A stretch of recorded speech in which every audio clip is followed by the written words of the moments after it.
I'm so glad I Collins Landry. I Joseph. I Rita. I Angela. I Faye. I Fausta. I Desra. Hi, Josephine. I Helen.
Sacrifice placed on your altar with loving devotion, and give your servants the right spirit, so that their faith may make these gifts pleasing to you, and their humility commend them. Through Christ our Lord. The Lord be with you. Lift up your hearts. Let us give thanks to the Lord our God. It is to the right and just, a duty and a salvation, always and everywhere to give you thanks. Lord, Holy Father, Almighty and Eternal God, for you bestow gifts suited to every season, and guide the governing of your church in wonderful ways. By the power of the Holy Spirit, you come unfailingly to her aid, so that with a heart always subject to you, she may never fail to seek your help in time of trouble, nor cease to give you thanks in time of joy, through Christ our Lord. And so, in company with the choirs of angels, we praise you, and with joy we proclaim.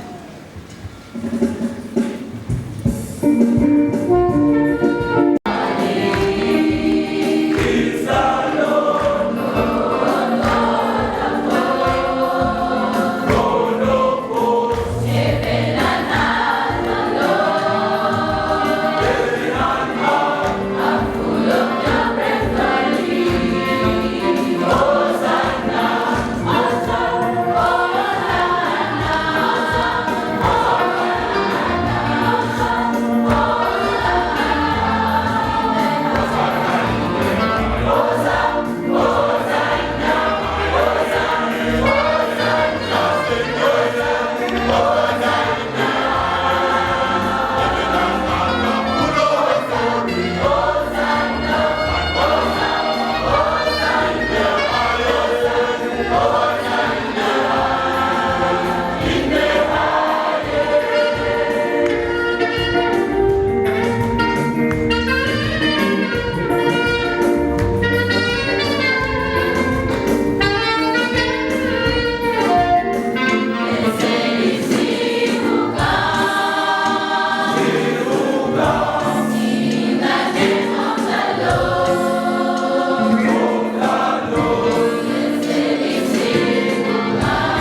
takes away the sins of the world.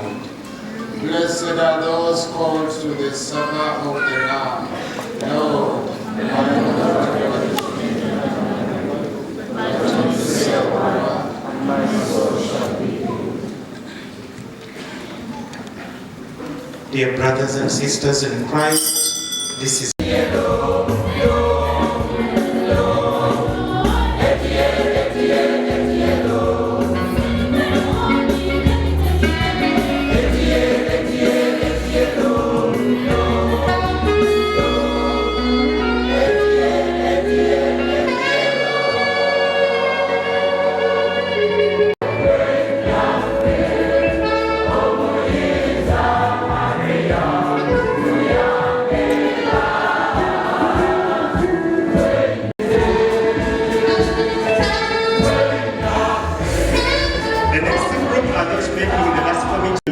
and Madame Togume.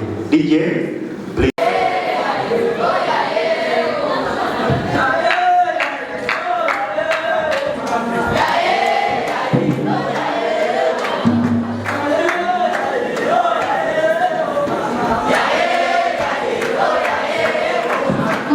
I'm proud and honored, and we feel so blessed that we are with you today. So, still in the next way, let us stand up, please. It is special. The next person coming is a special one. She is a special one to all of us. Please, let's stand up and welcome our dear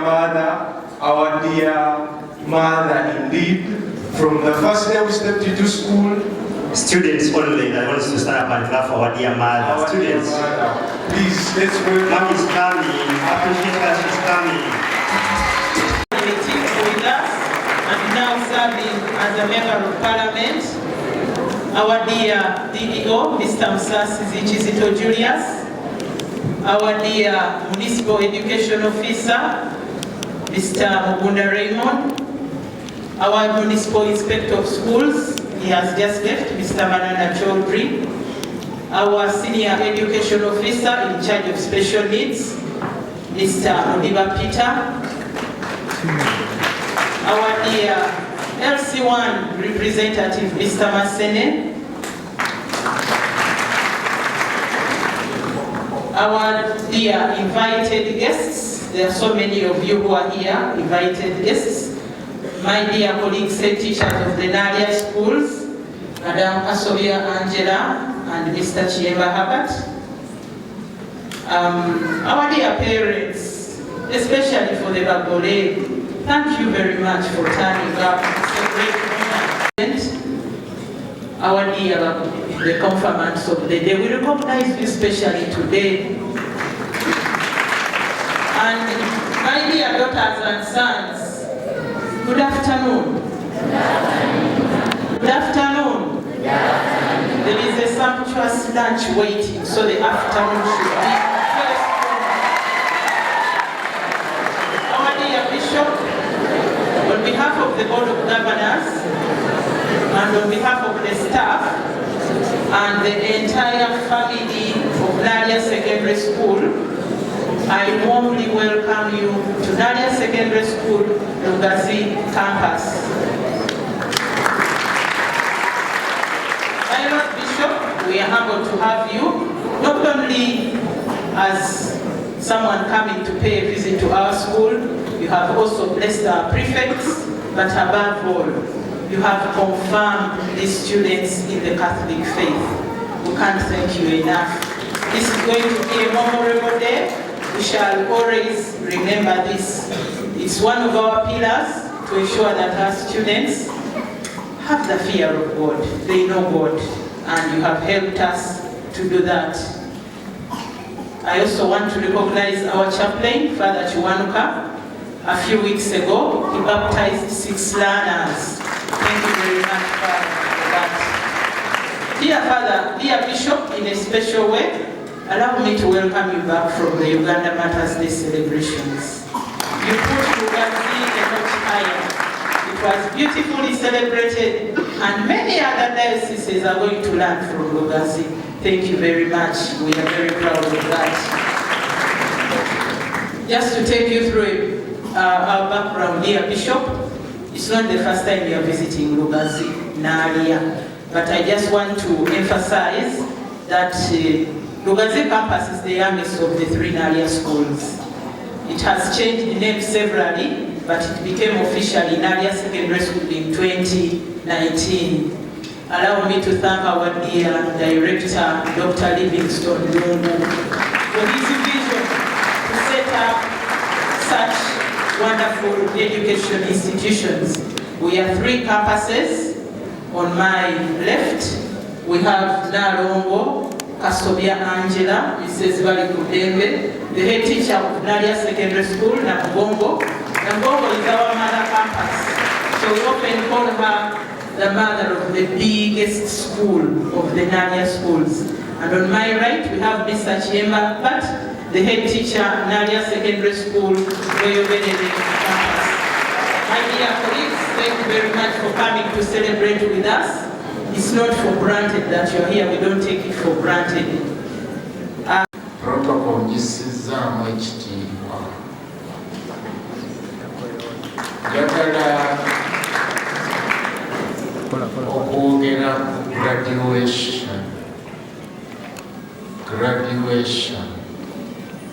graduation tulina nyingi, naye ngenda kwogera ku graduation esooka yesinga omukulu. Omuzadde bw'azaala omwana we awaka, batandika okumuyigiriza. Kyebava bagamba the family is the first school. Batandika okumuyigiriza, bamuyigiriza ekisookera ddala okwagala. Number 1, omwana nga bamuzadde bamuyigiriza okwagala. Katonda mu mitima gyaffe yateekamu okwagala. Otabulako kutakule ne kuvaayo. Kale omwana batakula okwagala kwe ne kuvaayo. Kyova osanga omukyala alina bebbi ng'ayagala nnyo maama we, n'amuluma n'ennyindo, n'amuluma. Sign of love. Era omwana gwe batayigiriza kwagala tajja kumanya kwagala. Awaka bwe muba temuyigiriza baana bammwe kwagala, tebajja kwagala.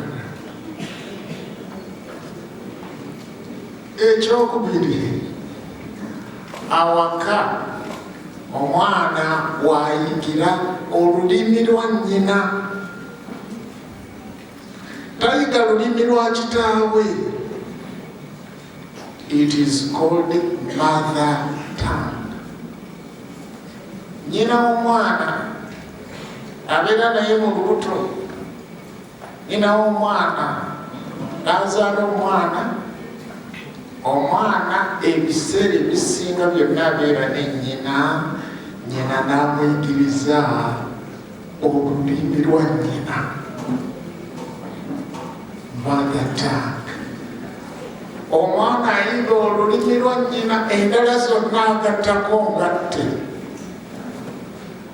Abazadde muyigirize abaana bammwe ennimi zammwe. Waliwo abazadde abamu tayagala kuyigiriza mwana lulimi lwe bwekubanga agenda kusoma, kubanga ku ssomero boogera Luzungu, boogera Lungereza. Naye ate n'Olungereza lw'oyigiriza omwana si Lungereza. Nali ku programu ya BBC, omuzungu n'agamba nti okujjako nga wazaalibwa Bungereza, Olungereza lw'onoyogera luyitibwa Globish. Globish. Globish kitegeeza ki? Oyogera olulimi olwa globe olw'ensi. Nti mu Afirika globish y'Abafirika si ye globish y'Abayindi. Abayindi nabo boogera Oluzungu nabo banoogera mu Luyindi. Abafirika boogera Oluzungu banoogera mu Lufirika. Bannayuganda boogera Oluzungu banoogera mu Lunnayuganda. Abanigeria boogera Olungereza banoogera mu Kinigeria. Which one is English? Only if you are born there, n'oyogera olulimi lwabwe n'olutuusa. Twasindika abayisi bagende bayige mu yunivasite z'Ebungereza. Bwe baatuukayo abazungu ne bababaga nti we don't understand you please. Kati bategeera bye boogera kati Olungereza lwenjize up to university level abazungu baba tetutegeera bye boogera. Kati abazungu bo bwe baayogera nabano be twaweerezaayo okusoma ne bagamba naffe tetutegeera bye boogera. Genda e Bungereza ojja kumala omwezi gumu nga totegeera bye boogera. Yiggiriza omwana olulimi lwo kubanga mulimu kalica yo mu lulimi olwo, mulimu ebyobuwangwa byo mu lulimi olwo. Era omwana atasoose kuyiga lulimi lwa nnyina ajja kufuna obuzibu mu kuyiga kubanga talina patterns. Tolina mirandira bwe gisimbye ekintu kiri mu bbanga. Ayize lulimi yalusanga mu nasale. Abaana ba nasale bapanga olulimi Olungereza lunange, bapanga Olungereza lwabwe olw'amangungu. Omwana nayiga olufaananako Olungereza olw'amangungu. Nolaba omwana agenze mu siniya akyayogera Lungereza lwa nasale. Omwana omutwala mu ssomero n'olowooza nti gy'anayigira olulimi okugamba nti mpakyayi nga teyakiyigira waka, okugamba nti wasuza otya era batica be banamuyigiriza. Ebyo omwana aliyigira waka generosity. Omuzadde olina okakasa nti omwana wo afa ku baana banne. Mwana munne yalwadde amwoleza lugoye. Ekiraga mu maka omwana waayigira okukola emirimu. Omwana ayigira waka. Kakati abazadde bwe balaba ebyo byonna bituuse bulungi, omwana abituusizza nga balyoka bamutwala mu ssomero, afuna graduation eyawaka. Era bangi badde bamukolera n'embaga eya graduation. Agenda okutuuka ku ssomero ng'amanyi okwogera, amanyi okuyamba banne, amanyi okwagala banne, amanyi okukolagana ne banne. Eyo graduation. Abazadde bannange, abaana mbayigiriza okwagala, abaana mbayigiriza okufa ku bannaabwe, abaana mbayigiriza okukola, bagraduatinge, bakulaakulane, bakole. Graduation, what does graduation mean? Graduation kiva mu Lulatini gradus. Gradus ly'eddaala. Eyo gye bayita gradus. Eyo gye bayita gradus. Kitegeeza nti kulinnya ddaala gradus, graduate, graduation. Alinnye n'ava ku ddaala n'agenda n'alinnye eddaala eddala kye bayita graduation. Ebigambo bingi eby'Olungereza biva mu Lulatini. Abaana mwebale nnyo poemu yaffe. Bazadde balisi.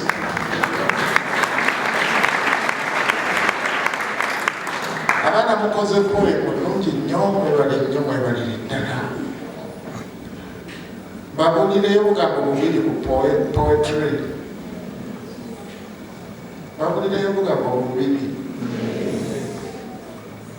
about poetry. There are two types. The first type is free verse. Free, repeat. Free verse. Kakati aba free verse. Osobola okukola poemu yonna nga bano abaana gye babadde bakola nnungi nnyo bagiyita free verse. Oyogera bwogezi. Don't look at me. Okay, I will not look at you. Free verse. Poemu ey'okubiri yesinga okulaga nti oli muyivu. Bagiyita measured poem. Measured. Ebeera mpime.